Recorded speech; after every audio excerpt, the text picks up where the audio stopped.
Before 11 opened the Upside Down and before Will Byers was taken in 1983, kicking off the Stranger Things series as we know it, Joyce, Hopper, Bob, all the adults that we know and love in the Stranger Things universe were just in high school, living their lives and figuring out what they were gonna do and dreaming of getting out of Hawkins, which is the story told to us in Stranger Things The First Shadow, which is the West End play that is now on Broadway, and that tells us the story in 1959 of young Joyce, young Hopper, young Bob, young all of the parents of the party, and also a young Henry Creel who is new to Hawkins.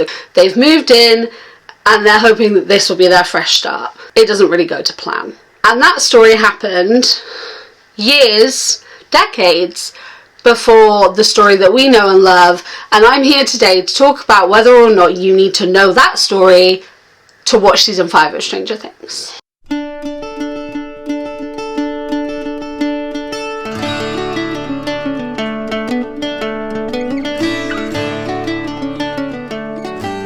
Hello everyone, welcome back or welcome to my channel. My name is Ren and I make videos about books and pop culture, and today we're going to be talking about Stranger Things The First Shadow and whether or not it is necessary to watch that or know that story before embarking on season 5 of Stranger Things, which comes out in a couple of weeks. I saw The First Shadow at its very first preview back in 2023 in London's West End. I have never gotten around to making a review of it. I really enjoyed it. I took a bit of time off making videos and I just never got around to making a video about it. But I really enjoyed it and there's a lot to unpack. This isn't necessarily going to be a review, this is literally going to just talk about the play itself and maybe key points you might need to know before season 5, but I'm just going to be talking about kind of how it plays into the story that we have. Like, long story short, no, you do not need to have seen The First Shadow in order to watch Stranger Things. I mean, I could be wrong, season 5 is not out yet. I think the story that is in The First Shadow does exist well as its own thing. It does give you a little bit more insight. It gives us a little bit more understanding of Henry Creel, his backstory and what happened, how he ended up with Brenna, how he ended up in the lab, these powers of his and everything that went down. But I don't think you need to sit and watch that play to be able to enjoy season 5 of Stranger Things, because one, it's not fair for them to have done that. It gives you a little bit more information, but making it necessary is incredibly inaccessible for a lot of people and just something which it would not have been fair for them to have done. And two, it gives us a backstory, but ultimately, a lot of the stuff is stuff we sort of knew in regards to Henry. The stuff we don't know is very easy to kind of fill in the blanks without seeing the play. Obviously, goes without saying, this is going to be incredibly spoilery. If you are planning on seeing The First Shadow and you don't want to be spoiled, don't watch this video. As I said at the start of the video, The First Shadow is set in 1959 and it follows Joyce and Hopper and Bob and Karen and Ted and the Sinclairs and Claudia Henderson and Dustin's dad, all of them. They're all in it. They're all in the play. And they are teenagers. They are in school. Joyce is dating Lonnie. He is a lot older. She's a teenager and he's like 25. My original notes from when I first ever saw it, that is like the thing. I was like, I didn't think it was possible to hate this man more than I already did. I put Lonnie as a creep. He was 25. Bob is also in this. Bob plays a part in this. Joyce and Hopper spend a lot of time with Bob. They retconned a lot of Bob's story, I will say. He says in season 2 about his parents having a place in Maine. Be interested to see who he's referring to. Like his mum is dead in this. And then he also says to Joyce in season 2, you barely knew who I was in high school. She spends a lot of time with him.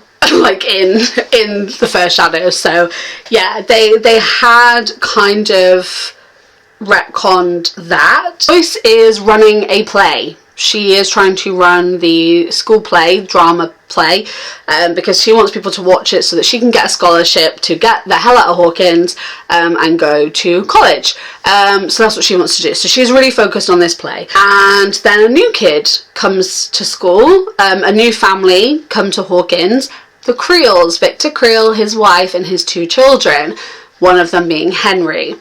And they come for a fresh start, and there's been some issues with Henry. He has some sort of different abilities, they're aware of this, and they're really hoping that a new place will be good for him. Henry comes to school, he's a few years younger than them, but he ends up being in the play. He ends up forming a friendship with Patty Newby, who is Bob's adoptive sister. So him and Joyce spend a lot of time together.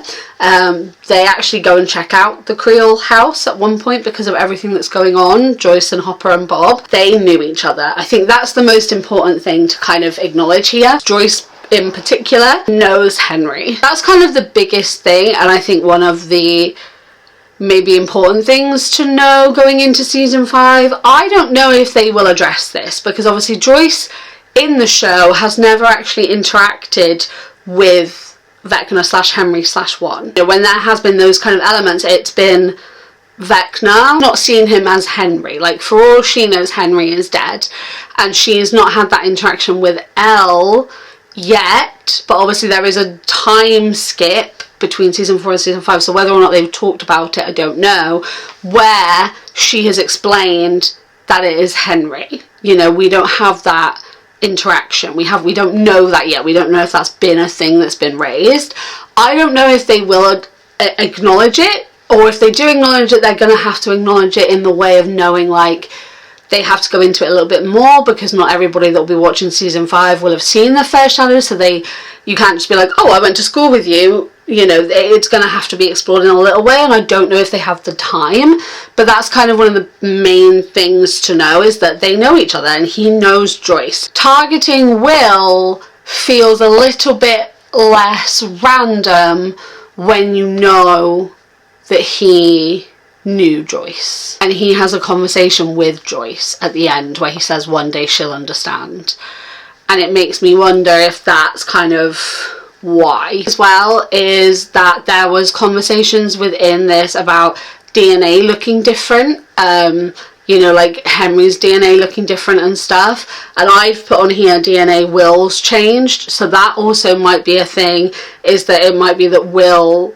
having that part, and obviously I've seen the first 5 minutes of Stranger Things now, which season 5 that they put up, and it makes me wonder if maybe Will's has altered as well, and maybe that will be something which is played into this, because like that's another sort of key thing, because we see Henry have these powers, have this ability, and then we see Brenna doing work with him, and we see everything that happens, and a lot more happens in this than in the show.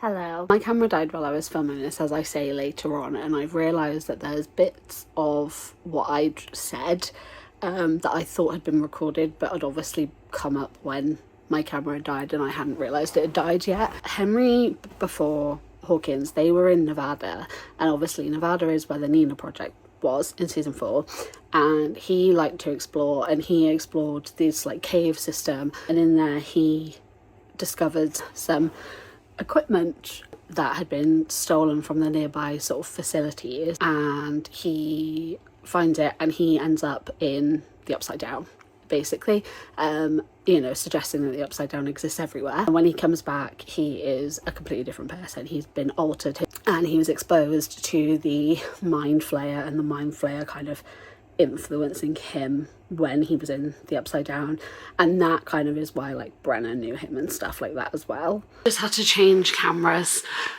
so yeah, there is kind of actual conversation about them using Henry's DNA in the other numbers, which definitely makes all of the books very not canon. Yeah, there's a lot kind of more in regards to that basis. Like, there's information about Henry that we didn't know, and there's a lot more about his time with Brenna and how he was working with Brenna and kind of different elements like that. There's also like he'd been in the Upside Down before Elle sent him there. Even though we thought that Elle kind of did that, he'd actually already been there, he'd already had that connection. There's a few things that they changed and a few things that we didn't know, but I don't know how much of that is what he didn't want people to know, or, you know, if he wasn't being completely truthful.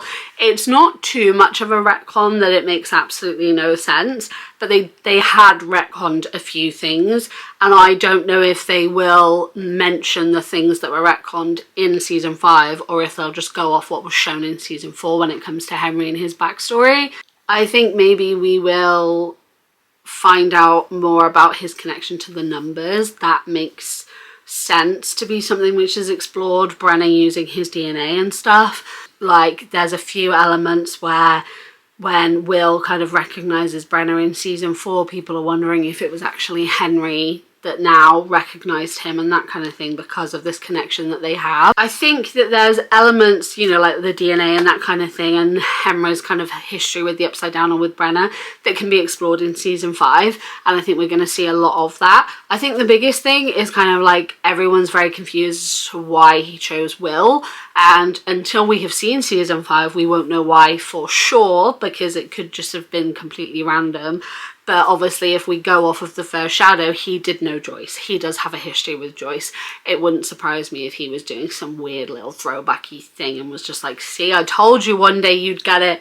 But yeah, I think I personally, kind of knowing that side of things, having seen the first shadow a couple of times and kind of like diving into that and kind of the backstory and everything, I don't think it is necessary to watch before season 5. I think that there's a lot, like I said, that was retconned, that was a bit different, and I think that it would make more sense for them to have cohesively followed the TV show's plot for people that will have only been able to see the TV show. Ultimately, it's not fair. Like, it's not fair to just be like, oh yeah, there's this play that's only in 2 places and that costs loads of money and you have to get there to watch.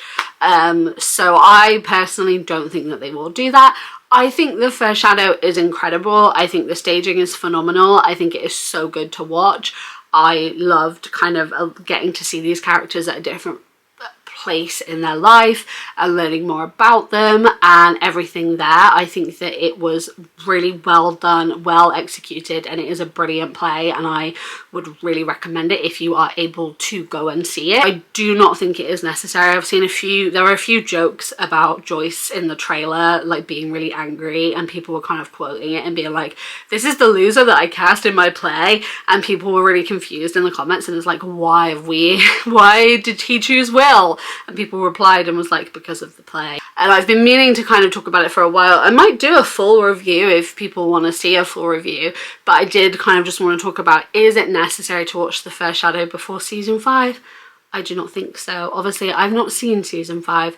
There might be loads of stuff in the first shadow in it, but I'd be surprised if they did. It would make more sense to me to have the first shadow exist as its own thing and then carry on the lore from season 4 of Stranger Things. When it comes to Henry, at this present time of what we know about season 5, what we've seen, and how what is in the first shadow, I don't think that it's like necessary. So don't worry if you're not able to watch it before season 5. It's not like crucial viewing in order to understand. I think it's just an extra thing with a little bit of more information in it. Basically, Henry's always been a little weirdo, is what we can take from that.